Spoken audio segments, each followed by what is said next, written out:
அழகான ஊர் ஒன்று இருந்தது. அந்த ஊர்ல பூபதின்னு ஒரு ஜமீன்தார் இருந்தாரு. வட்டி வியாபாரம் மட்டும் இல்லாம நிறைய வியாபாரங்களை பூபதி அந்த ஊர்ல செஞ்சுட்டு வந்தாரு. அந்த ஊர் சந்தையில ஒரு மளிகை கடையையும் நடத்தி வந்தாரு. டேய், கடலை பருப்பு கூட இருக்கு, வாங்கிட்டு போ. டேய் ராமு, முந்தானத்து வாங்கின கடன் பணம் எங்க? வேலு, உன் பொண்டாட்டி என்ன வாங்கிட்டு போனா, பணத்தை இன்னும் கொடுக்கல.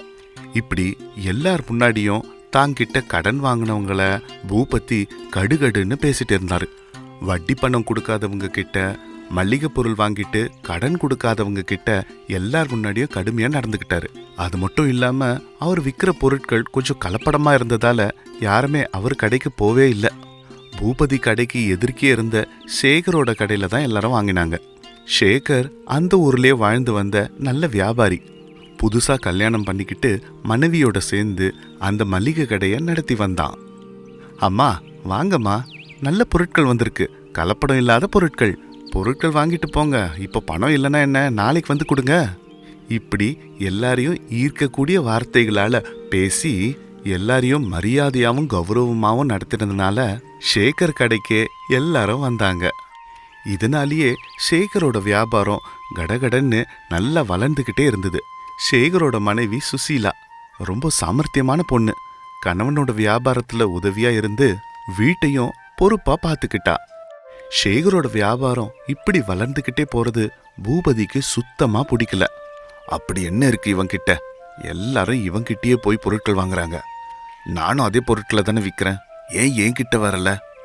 ஏன் கலப்படம் இல்லாம வாங்குறவங்களை ஏமாத்தாம ஏதாவது வியாபாரம் பண்ணிட்டு இருக்கானா என்ன இவன்?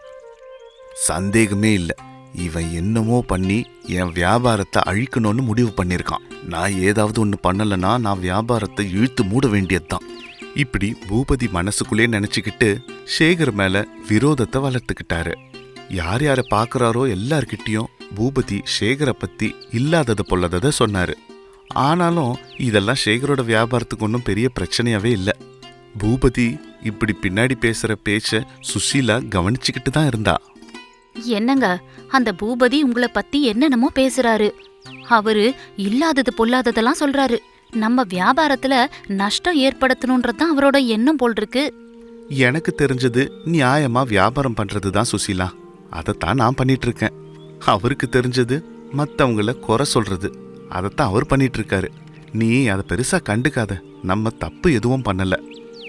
இப்படி சேகர் அதை பெருசா கண்டுக்கல. ஆனா சுசீலாக்கு பூபதி செய்யறது கொஞ்சம் கூட பிடிக்கல. ஒரு சில நாட்களுக்கு அப்புறமா சுசீலாவும் சேகரும் கடையில வேலையை முடிச்சிட்டு வீட்டுக்கு திரும்பி வந்துட்டு இருக்கிறப்போ அவங்களுக்கு ஒரு மூட்டை கிடைச்சிது. அதை பார்த்ததுமே சேகர், சுசீலா, இது நம்ம பூபதியோட மூட்டை மாதிரி இருக்கே, இப்படி சொல்லி அந்த மூட்டையை எடுத்தான். யார்தான் நம்மளுக்கு என்ன, எடுத்துட்டு போய் ஊர் தலைவர்கிட்ட கொடுப்போம். அவரே பஞ்சாயத்து வச்சு யார்கிட்ட சேரணுமோ அவங்க கிட்ட சேர்த்துடட்டும். இப்படி சுசீலா மனசுல பட்டதை சொன்னா. சுசீலா, இது கண்டிப்பா பூபதியோடது தான். நான் நிறைய முறை இந்த மூட்டையை அவர் கையில பார்த்துருக்கேன். இப்ப நம்ம போய் இதை கிராம தலைவர்கிட்ட கொடுத்தோம்னா அதை பார்த்து பூபதி கையில போய் சேர்றதுக்கு ரொம்ப நாட்கள் ஆயிடும். பாவம், அவருக்கு என்ன அவசரமோ என்னமோ. வா, இத அவர்கிட்டயே போய் கொடுத்துருவோம். அவரே உங்க மேல ஏகப்பட்ட கடுப்புல இருக்காரு, நீங்களே அவர்கிட்ட போய் மாட்டணுமா என்ன? தொலைஞ்சது மீண்டும் கிடைச்சதுன்னா அதுக்கு சந்தோஷப்படாதவங்க யாராவது இருப்பாங்களா? நீ ஆனாலும் ரொம்ப பயப்படுற சுசீலா, போட்டு விடு, அவரும் நம்மள மாதிரி ஒரு மனுஷன் தானே. இப்படி சுசீலாவை ஒத்துக்க வச்சு அந்த மூட்டையை எடுத்துக்கிட்டு சேகரோட வீட்டுக்கு போனாங்க ரெண்டு பேரும். வீட்டுல பூபதி தன்னோட நாணய மூட்டைய காணோன்னு சோகமா உட்கார்ந்துட்டு இருந்தாரு. ஊர் எல்லையில இருக்கிற வாழைத்தோப்பை வாங்கணும்னு எவ்வளோ ஆசையா இருந்தேன் நானு. யாரு கண்ணு பட்டுதோ என்னமோ, என் பணம் முழுக்க இப்படி தொலைஞ்சு போச்சு. தோட்டமும் போச்சு, மூட்டையும் போச்சு. இப்படி பூபதி தனக்கு தானே நினைச்சு வருத்தப்பட்டுட்டு உட்கார்ந்துட்டு இருந்தாரு. அந்த நேரம் அங்க சேகரும் சுசீலாவும் வந்தாங்க. பூபதி ஐயா, வணக்கம். நீங்க என்ன வழி தவறி இங்க வந்தீங்களா? எங்களுக்கு வழியில இந்த மூட்டை கிடைச்சது, இது உங்களுதுன்னு நினைச்சு இங்க கொண்டு வந்தோம். இப்படி சொல்லி அந்த மூட்டைய பூபதி கையில கொடுத்தாங்க. பூபதியும் அந்த மூட்டைய திறந்து பார்த்துட்டு ரொம்ப சந்தோஷப்பட்டாரு. சேகரும் சுசீலாவும் அந்த மூட்டையை அவர் கையில கொடுத்துட்டு அமைதியா அங்கேருந்து கிளம்பி போயிட்டாங்க. ஆனா ரொம்ப நாட்களாவே சேகர் மேல வெறுப்பு கொண்டு இருந்த பூபதியோட மனசுக்கு ஒரு கெட்ட எண்ணம் தோணுச்சு. அரசர்களே பொய் பேசியிருக்காங்க. நமக்கு என்ன, சில விஷயங்கள்ல ஜெயிக்கணும்னா பொய் பேசுறது தப்பே இல்ல. சேகர், இரு உனக்கு என்னன்றதை காட்டுறேன். இப்படி பூபதி தான் மனசுலயே நினைச்சுக்கிட்டாரு. மறுநாள் காலையில சேகரும் சுசீலாவும் தங்களோட கடையில உட்காந்துட்டு இருந்தப்போ ஒரு ஆள் அங்க வந்தான். சேகர், உன்னை பெரியவர் கூப்பிடுறாரு. இப்படி சொன்னதுமே சேகருக்கு ஒண்ணுமே புரியாம அங்கிருந்து கிளம்பி போனான். சுசீலா மட்டும் கடையிலேயே இருந்தா. சேகர் பஞ்சாயத்து கூட்டத்துக்கு போறப்போ அங்க ஏற்கனவே நிறைய பேர் வந்திருந்தாங்க. கிராம பெரியவருக்கு முன்னாடி பூபதி நின்னுட்டு இருந்தாரு. சேகருக்கு எதுவுமே புரியல. வா சேகர், வா. உன் மேல பூபதி புகார் கொடுத்திருக்காரு. சொல்லுங்க பூபதி. இப்படி சொன்னதுமே பூபதி கொஞ்சம் கூட பயப்படாம, சொல்றதுக்கு என்னங்க இருக்கு, நேத்து 100 நாணயங்கள் இருந்த இந்த மூட்டையை நான் தொலைச்சிட்டேன். இந்த சேகர் அந்த மூட்டையை திருப்பி கொண்டு வந்து கொடுத்தான். சந்தோஷத்தோட அந்த மூட்டையை திறந்து பார்த்தா அதுல 60 நாணயங்கள் மட்டும்தான் இருந்தது. இப்படி பூபதி சொன்னதுமே சேகருக்கு அதிர்ச்சியா இருந்தது. இங்க பாருங்க, இந்த சேகர் தான் அதை கண்டிப்பா திருடி இருக்கணும். ஐயா, எப்படியாவது என்னோட 40 நாணயங்களை வாங்கி கொடுங்க. ஐயா, அந்த மூட்டை இவர்தான் இருக்கும்னு நினைச்சு எடுத்துட்டு போய் கொடுத்ததை தவிர அது உள்ள என்ன இருக்குன்னு கூட எங்களுக்கு தெரியாது. அதுல கல் இருந்ததா இல்ல தங்கம் இருந்ததான்னு எங்களுக்கு தெரியாது. மற்றவங்களோட பணத்துக்கு ஆசைப்படுறவன் நாங்க கிடையாது. இருக்கோ இல்லையோ, நானும் என் மனைவியும் நாங்க உழைச்சி சம்பாதிச்ச பணத்துல தான் வாழ்ந்துட்டு வரோம். இவரோட பணத்துக்கு நாங்க ஆசைப்பட்டு இருந்தா எதுக்கு 40 நாணயத்தை மட்டும் நாங்க எடுத்து வச்சிருக்கணும்? மொத்தத்தையும் நாங்களே வச்சிருந்திருக்கலாம்ல. இப்படி சொன்னான். சேகரோட நல்ல மனசும் நேர்மத்தனமும் அங்க இருந்த ஊர் மக்களுக்கும் தெரியும். ஊர் தலைவருக்கும் இதை பத்தி தெரியும். ஆனா பூபதி பிடிவாதமா வாதாடிட்டு இருந்தாரு. கிராம பெரியவருக்கும் என்ன செய்யறதுன்னே புரியல. ரொம்ப நேரம் ஆகியும் கணவன் இன்னும் திரும்பி வராததால சுசீலா அங்க என்ன ஆச்சுன்னு வந்தா. நீ எடுக்கலன்னு சொல்ற, பூபதியோ நீ தான் எடுத்தன்னு சொல்றாரு. இப்ப என்ன பண்றது? இதுக்கு என்ன தீர்ப்பு சொல்றது? இப்படி கிராம பெரியவர் சொல்லிட்டு இருக்கிறப்போ சுசீலா அங்க வந்தா. ஐயா வணக்கம், நான் சேகரோட மனைவி. நேத்து அவருக்கு அந்த மூட்டை கிடைச்சப்ப நானும் பக்கத்திலே தான் இருந்தேன். அந்த நாணய மூட்டை பூபதியோடது கிடையாது. இப்படி அவ சொன்னதுமே எல்லாருக்கும் அதிர்ச்சியா இருந்தது. இது என்ன, இவன் நம்மள்தே இல்லைன்னு சொல்றா? இது என்னோட மூட்டை தானே? என்னோட கணவர் வழியில அந்த மூட்டைய கண்டுபிடிச்சாரு. அந்த மூட்டைய பூபதி ஐயாதுன்னு நினைச்சுக்கிட்டு அவர்கிட்ட கொண்டு போய் கொடுத்தாரு. அதுல என்ன இருக்குன்னு கூட நாங்க பாக்கல. ஏன்னா அது எங்களோட நியாய தர்மத்துக்கு முரண்பட்டது. நாங்க இந்த ஊருக்கு வந்ததுல இருந்து எவ்வளவு நேர்மையா பொழைக்கிறோம்னு உங்களுக்கே தெரியும்ல. ஆனா பூபதி ஐயா சொன்ன மாதிரி அவரோடது 100 நாணயங்கள் உள்ள மூட்டை. ஆனா பூபதி ஐயா சொன்ன மாதிரி அதுல 60 நாணயங்கள் மட்டுமே இருக்கு. அதனால அந்த 60 நாணயங்கள் இருக்கிற மூட்டை வேற யாருடையதோ. நம்ம கிராம வழக்கப்படி 24 மணி நேரத்துல யாரும் அந்த மூட்டைய பத்தி கேட்காம இருந்தா கிடைச்சதுல பாதி கிடைச்சவங்களுக்கு, இன்னொரு பாதி கிராம பஞ்சாயத்துக்கு. இப்படி சொன்னதுமே பூபதியோட தலை கிருகிருன்னு சுத்துச்சு. சுசீலா சொன்னத கிராம தலைவர் கூட ஆமோதிச்சாரு. சுசீலா சொன்னது உண்மைதான். இது பூபதிக்கு சொந்தமான மூட்டை கிடையாது. சேகரோட நேர்மையை பத்தி நம்ம எல்லாருக்கும் தெரியும். அதனால இந்த மூட்டைய கிராமத்தோட கட்டுப்பாடுக்கு கொண்டு வரும். அதுல பாதி சேகருக்கும் மீதி பாதிய கிராம பஞ்சாயத்து கணக்குல சேர்க்கப்படும். இப்படி கிராம தலைவர் சொன்னாரு. சேகரும் இதை கேட்டு பெருமூச்சு விட்டான். 30 நாணயங்களை வாங்கிக்கிட்டு சேகரும் அவன் மனைவி சுசீலாவும் சந்தோஷமா வீட்டுக்கு வந்தாங்க. இருந்ததும் போச்சு, கிடைச்சதும் போச்சுன்னு பூபதி ஒரு நல்ல பாடத்தை கத்துக்கிட்டாரு. வாதாடவும் முடியாம தான் போட்ட திட்டத்தை ஒத்துக்கவும் முடியாம வாயை மூடிக்கிட்டு வீட்டுக்கு வந்துட்டாரு. இந்த கதையிலேருந்து நமக்கு புரிய வருது என்னன்னா, நம்ம வியாபாரத்தை ஒழுங்கா பண்ணாம மத்தவங்க மேல கோபத்தையும் வெறுப்பையும் காட்டினா முதலுக்கே மோசம் ஆயிடும். இது இவங்க கதை, நாணய மூட்டை. இன்னொரு அற்புதமான கதையோட உங்களை சந்திக்கிறேன். ஸ்ரீபுரம்ன்ற கிராமத்துல சந்திரையான்னு ஒரு பணக்காரர் தன்னோட மனைவி பசங்களோட வாழ்ந்து வந்தாரு. பசங்க ஷாமலா, அசோக் பொறுப்பா படிச்சுட்டு இருந்தாங்க. சந்திரையாவோட மனைவி விமலா குடும்பத்தை நல்லபடியா பார்த்துக்கிட்டு இருந்தா. சந்திரையனுக்கு பணத்தாசை ரொம்ப அதிகம்.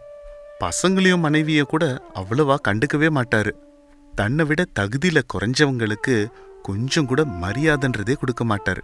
தான் வீட்டுல வேலை பார்த்துட்டு இருந்த வேலைக்காரங்களை கூட கௌரவமே இல்லாம நடத்துவாரு. டேய் ராமு, அறிவு இருக்கா உனக்கு? வீட்டை பாரு, அழுக்கா இருக்கு. ஐயா, நான் தோட்டக்காரனாச்சு, வீட்டு வேலை நான் எங்க செய்யறேன்? உனக்கு மாசம் ஆனா 2000 ரூபா கொடுக்கறது வெறும் செடிகளுக்கு தண்ணியை ஊத்திட்டு வெட்டியா உட்காந்துருக்கிறதுக்கு இல்ல, உடம்பு வணங்கி வேலை செய்யறதுக்கு. உன்ன மாதிரி பணம் இல்லாதவங்க எப்படி ஓப்பி அடிக்கிறதுன்னு நல்லா பிளான் போடுவீங்கடா. வாயை திறக்காம சொல்ற வேலையை செய். சந்திரயனோட இந்த மாதிரி நடவடிக்கை அந்த வீட்டில் இருக்கவங்களுக்கும் சரி, ஊர்ல இருக்கிறவங்களுக்கும் யாருக்கும் பிடிக்காது. அவரோட மனைவியும் எத்தனையோ தடவை அவர்கிட்ட சொல்லி பார்த்தாச்சு. என்னங்க, நம்ம கிட்ட பணம் இருக்கறதுனால நம்ம கிட்ட வேலை செய்யறவங்களெல்லாம் இளக்காரமா பார்க்க வேண்டிய அவசியம் இல்லைங்க. நீ கொஞ்சம் வாயை மூடு. உன் பிறந்த வீட்டில் மட்டும் என்ன ஒன்றும் இல்லாததுங்க தானே, அதனால தான் இப்படி பேசிட்டு இருக்க. நான் ஒன்றும் சும்மா சம்பாதிக்கல இந்த சொத்தும் பணமும். அதுக்கு பின்னாடி எவ்வளோ கஷ்டம் இருக்குன்னு தெரியுமா? இந்த பணம் இல்லாம மனுஷங்களுக்கு மதிப்பே இல்லை தெரியுமா? ஒன்றும் இல்லாதவங்களுக்கும் நமக்கும் அப்புறம் என்ன வித்தியாசம்? இப்படி இருக்கிறப்போ சந்திரன் ஒரு நாள் வெளியூர் போறதுக்கு கிளம்பினாரு. விமலா, நான் பட்டணத்துக்கு போயிட்டு வரேன், வர 4 நாள் ஆகும், வீட்டை பத்திரமா பார்த்துக்கோ. இவ்வளவு அவசரமா ஏங்க கிளம்புறீங்க? நாளைக்கு ஷாமளாவோட பிறந்த நாள். கிரிபுரம்ல தங்கம் ரொம்ப மலிவான விலைக்கு விற்கிறாங்களாம்.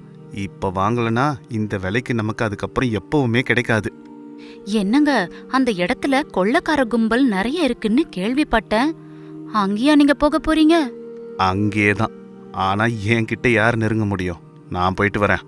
பண அவசரம்னு யாராவது கேட்டாங்கன்னு என் சொத்தெல்லாம் கரைச்சிடாத, பத்திரமா பார்த்துக்கோ. இப்படி சொல்லிட்டு சந்திரைய அங்கேருந்து கிளம்பி போனாரு.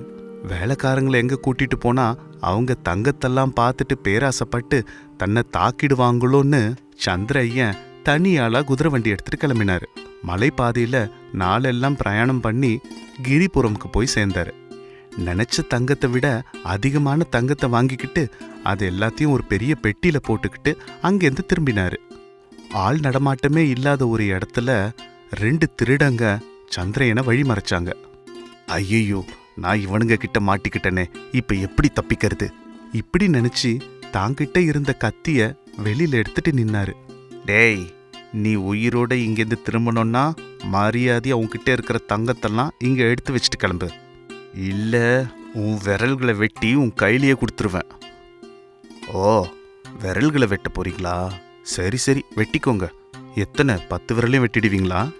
என்ன, விரல்களோட நீ கொண்டு வந்த தங்கம் முக்கியமா போயிடுச்சா? விரல்கள் என்ன மறுபடியும் முளைக்கும் நினைச்சிட்டியா? அப்போ உன் கையும் காலையும் சேர்த்து வெட்டிடுறோம்.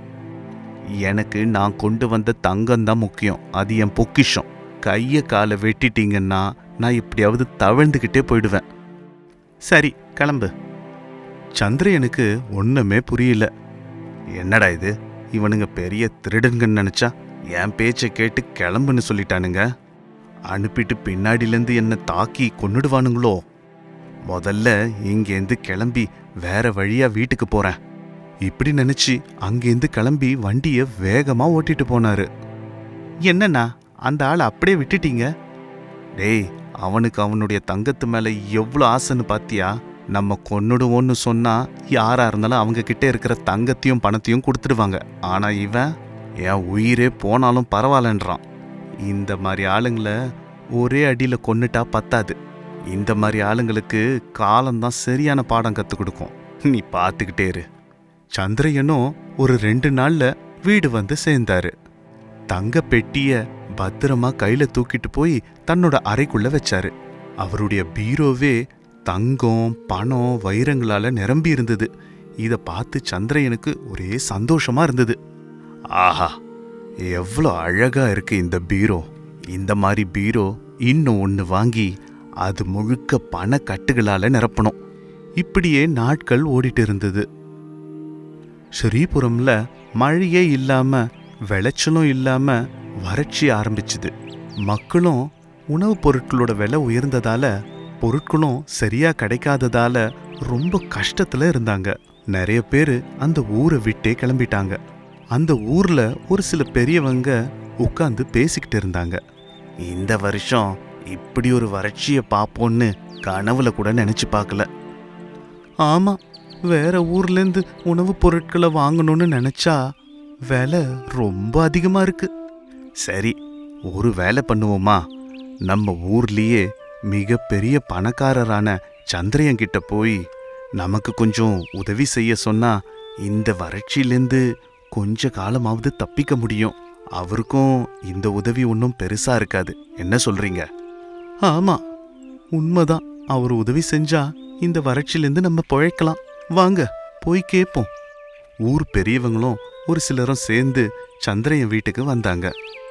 ஐயா, சந்திரையா, என்ன பெரியவங்க எல்லாம் கூடி வந்திருக்கீங்க? ஏதாவது வசூல் பண்ண வந்திருக்கீங்களா? இல்லைங்க ஐயா, நம்ம ஊர்ல இருக்கிற வறட்சி நிலைமை உங்களுக்கு தெரியும் இல்லைங்களா? தெரியும் தெரியும்.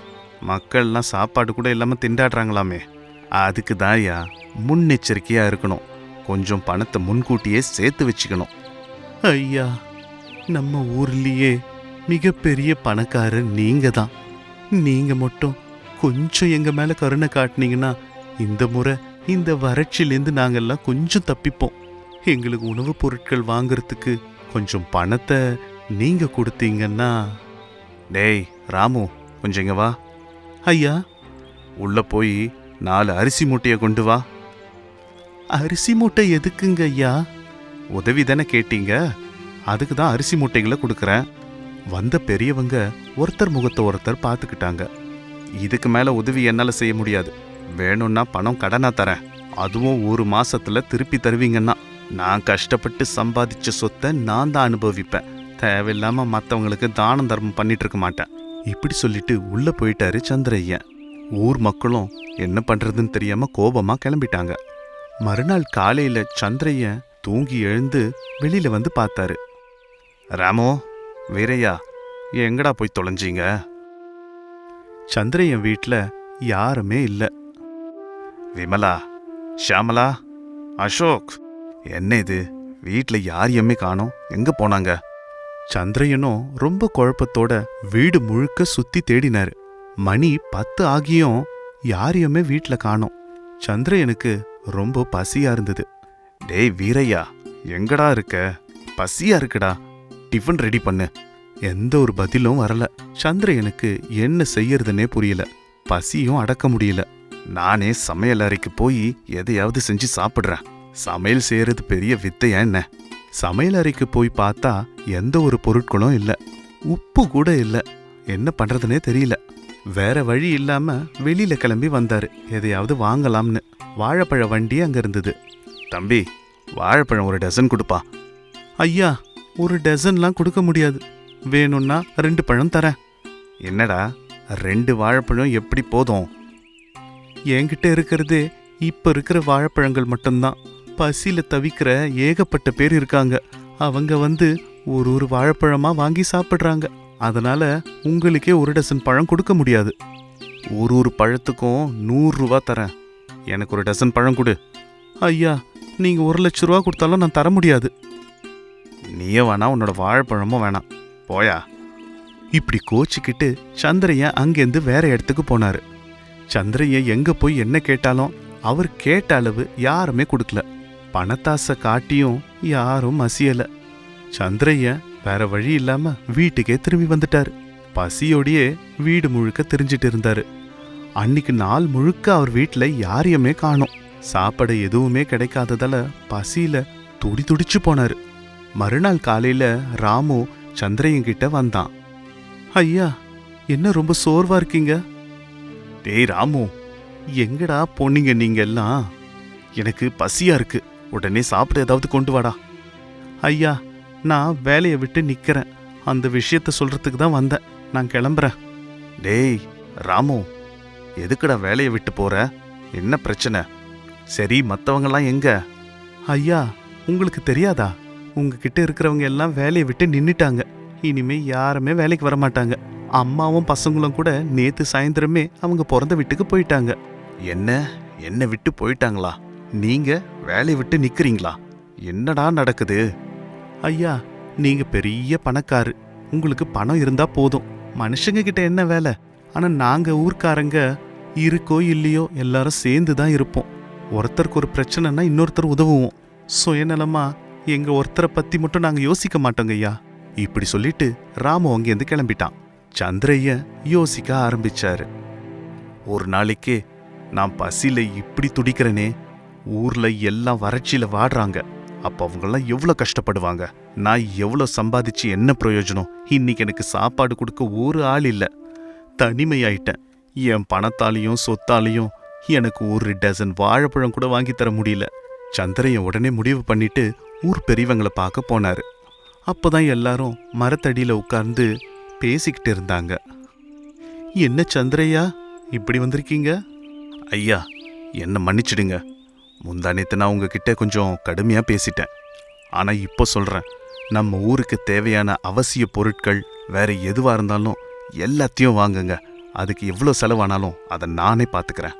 இப்படி சொல்லி சந்திரையன் அந்த ஊர் மக்களுக்கு தேவையான பொருட்கள் எல்லாம் தானே செலவு பண்ணி வாங்கி கொடுத்தாரு. சந்திரையனோட உதவியால அந்த ஊர் மக்கள் வறட்சியிலேருந்து தப்பிச்சாங்க. அதுக்கப்புறமா வேலைக்காரங்கெல்லாம் மறுபடியும் சந்திரன் வீட்டுக்கு வேலை பார்க்கறதுக்கு வந்தாங்க. விமலாவும் பசங்களும் கூட திரும்பி வந்துட்டாங்க. சந்திரையனுக்கு மனுஷங்களோட மதிப்பு புரிஞ்சு பணத்து மேல இருந்த ஆசையை விட்டாரு. இது இவங்க கதை, பணதாகம்.